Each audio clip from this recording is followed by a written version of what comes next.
there was a letter circulating on social media in Washington state, all over political social media, and it was sent from the Washington State Fair to the Alliance for Life.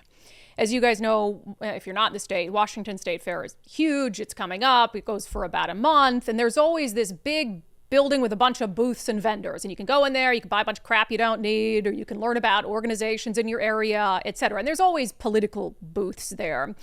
So this letter to this woman with the Alliance for Life says, the Washington State Fair received your request for reinstatement of participation in the Northwest Connections exhibit during the state fair in September.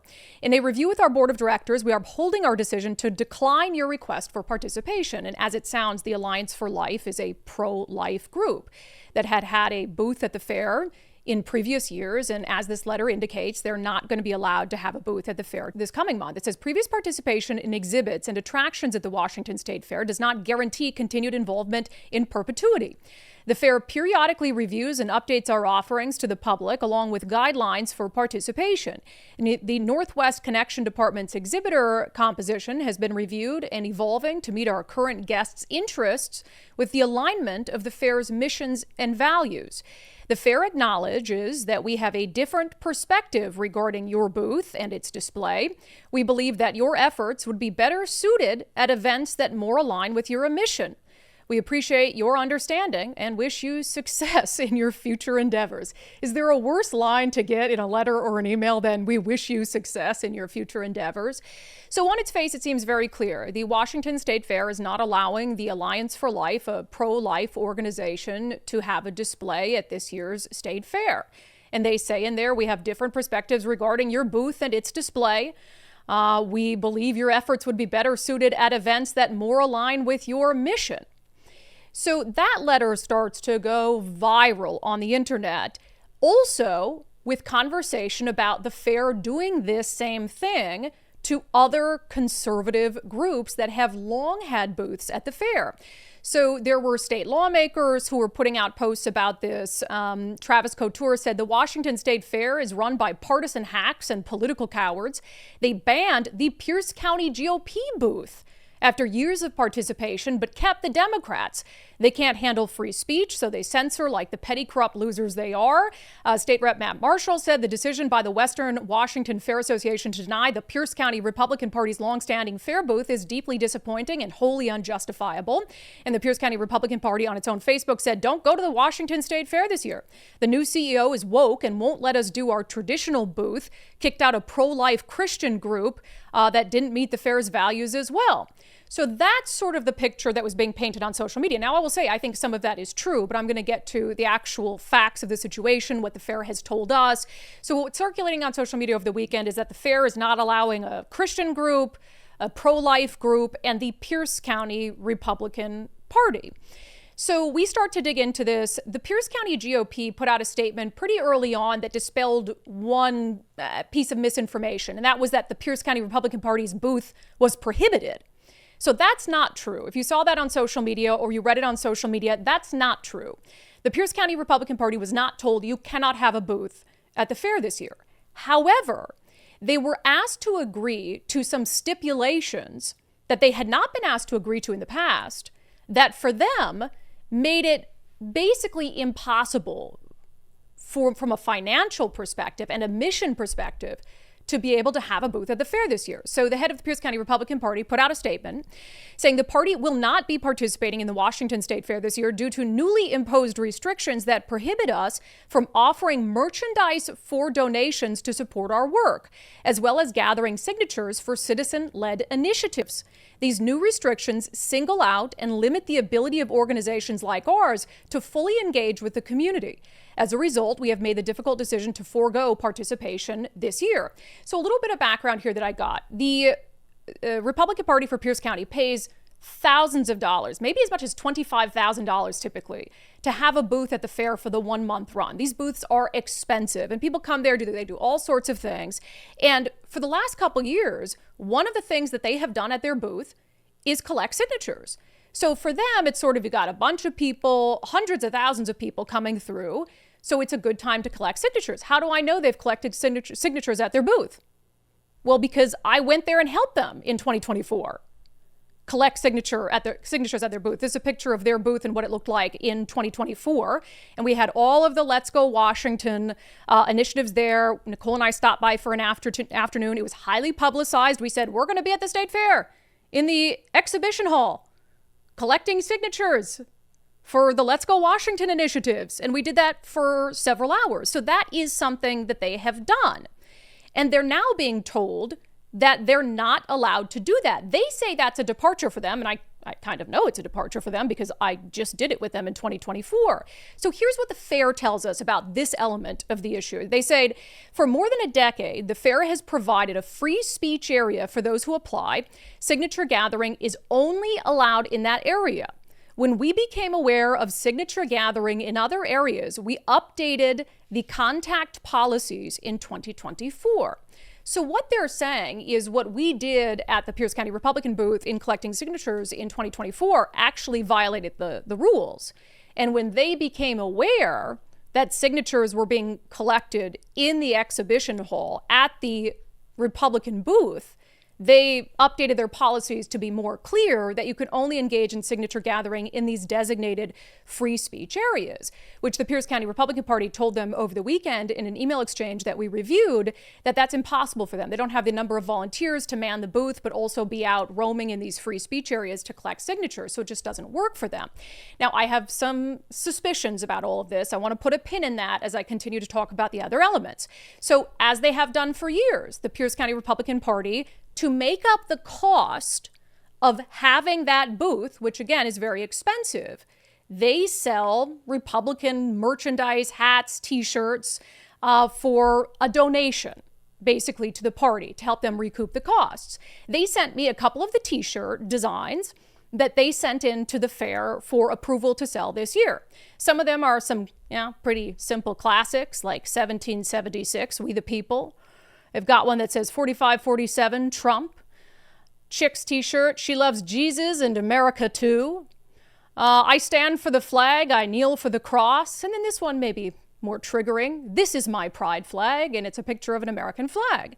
So fully anticipating they'd be able to sell this Trump Republican merchandise again at the fair this year, because they have in previous years. Like I said, I literally was there. They were selling Trump t-shirts, and they were flying off the shelves, by the way, freaking flying off the shelves. So they sent these t-shirt designs to the fair for approval to be able to sell them. And that's when they were notified via an amended contract that they would not be able to sell these sorts of t-shirts given that they're there as a political organization. And so the Pierce County Republican Party is like, well, we need to, or we can't afford to have this booth. So you're kind of undercutting our ability to even be there. This is what the fair told us about that. Because again, people sell all sorts of stuff at the fair. I've bought stuff in the expo hall. You can buy anything from cooking supplies to candles to clothing. So why can't you buy or donate some money for some Trump t-shirts? This is what they told us. They said the category they're in doesn't allow for selling of merchandise, but there are commercial vendors selling all types of products. But that's kind of the issue, is why were they able to sell that kind of merchandise in previous years, but not this year? And I haven't got a good answer on that from the fair yet. We've had a couple exchanges back and forth with the Washington State Fair with a whole long list of questions. That's one element that I'm not completely satisfied on, is why were they allowed two things. The signature gathering was highly publicized in 2024. We pushed it out on our social media channels that we would be there to do signature gathering at the booth. So if it wasn't in line with the rules then, why didn't they say something during the 1 month stretch where every single day the party was collecting signatures for the Let's Go Washington initiatives at that booth? If it was such a big deal, you'd think they would have stopped it, right? But now they're saying, oh, we didn't know about it. We had to clarify for 2025. And then why could they sell Trump gear in 2024, but now they can't? And you're saying that the type of category they're in doesn't allow for it. So we're going to continue to push the Washington State Fair on those 2 points. Now, let's talk quickly about that letter they sent the Alliance for Life, the pro-life group, where they said the fair acknowledges we have a different perspective Regarding your booth and its display, we believe that your efforts would be better suited at events that more align with your mission. They said the specific exhibition that they were going to have a booth at and had in previous years has been reviewed and evolving to meet our current guests' interest within the alignment of the fair's mission and values. So I asked the Washington State Fair about that. I said, what does this specific line mean that you're telling this pro-life group that's been to the fair before that you have a different perspective regarding their booth and believe their efforts would be better suited at events that more align with their mission? Here's what the Washington State Fair told me about that. We're going point by point here. I want to make sure everyone has all the facts that we've gathered over the weekend. They said, to be clear, the fair does not hold or promote a different position on the pro-life issue. The reference to a different perspective was about updated programming plans, not about the organization's beliefs. We understand that not every group will agree with every policy. Our decisions are made solely to ensure a positive experience for all guests, and the same standards are applied. And to that point, they went on to tell us in a sort of more broad statement, any political organization may apply for space, and all are subject to the same guidelines and restrictions. There is no difference in how the rules are applied based on political affiliation. So that's the story as we know it. And you kind of see how it's evolved. Like, no, the Republican Party wasn't banned. However, they were met with what for them was new restrictions that make having a booth completely unfeasible and simply not worth it. And the fair claims that its letter to the Alliance for Life wasn't about them not agreeing with the pro-life position. It was about their disagreement over the programming changes that led to the Alliance for Life being essentially disinvited from the fair this year. So there was some misinformation out there. I don't think it was intentional, but I think people saw this, jumped to some conclusions about what happened here. However, do I think that this is all innocent, is the question. And one of the things I've asked the fair for, that they say they will provide us, but it's not ready yet, is a full list of vendors. We want to know what, if any, other political organizations are having booths at the fair, and whether their contracts were the same as the contracts sent to these conservative organizations. Democrats have had a booth at the fair in the past. Will they be allowed to sell Democrat merchandise?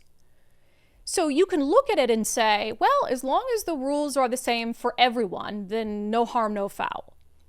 And I guess at a baseline, I understand that. However, when you prohibit the gathering of signatures for a citizen-led initiative, or when you restrict it, who does that most impact? Conservatives. Democrats aren't running initiatives right now. Conservatives are the only ones running initiatives right now. Why? Because Democrats don't need to. They have full control in Olympia. They control the House, the Senate, the governor's office. They control most major cities in the state, if not all major cities in the state. They control policy. So they don't have to run citizen initiatives to push through policy. If they want to push it through, they just vote for it. So now we have this very strict, at a time when conservatives and groups like Let's Go Washington are getting very, very good at collecting signatures, doing it very effectively, and when Let's Go Washington is mulling, releasing some new initiatives very soon. So now you have this very strict enforcement of rules around signature gathering that did not exist a year ago, 2 years ago. At least not in the sense that it was enforced, because again, I was physically there doing it. Was I breaking the rules? Nobody told me. Nobody told Pierce County over a month of collecting signatures. So do I believe that that is innocent? No, what I believe, my opinion is Democrats raised holy hell about it. And Democrats know that the Washington State Fair is attended by a lot of conservatives.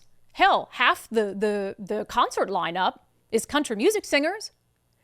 And that they know that that is a very effective place for Republicans to reach voters and to get signatures. And these initiatives have been a pain in the ass of the Democratic Party. They've had to throw tens of millions of dollars of union money and other PAC funding to defeat them. So do I think look, if it's the same rules for everyone, I guess that's fair. But do I think that it was done behind the scenes because Democrats asked for this to be done? Yes, I do. Yes, I do. Do I think that Democrats complained about the Trump t-shirts being triggering and that's why they can't sell them this year and they're in the wrong category when they sold them last year? Yes, I do. Do I think this was an organized, concerted effort from Democrats, which they're very good at poking and pestering and saying, this is bigoted, this is hateful, you can't allow this. And so now the Pierce County Republican Party can't be there. And they can't sell the t-shirts with the American flag saying, this is my pride flag. And the t-shirts with the picture of Donald Trump saying, FAFO. Yeah, I think they were triggered by it and they didn't want people to see them or to buy them. And I think they will do anything they can, as I've said before, to undermine the initiative process because it is the last remaining check that we have on the party in power and the whims of progressives. So is this fair? Maybe, as long as everyone's treated equally. But is it innocent? Absolutely not. Absolutely not. I don't believe it is. And there's really nothing that can be told to me to make me think that it is. Now, I love the fair, for the record. I love the fair. I think a lot of our viewers and listeners love the fair.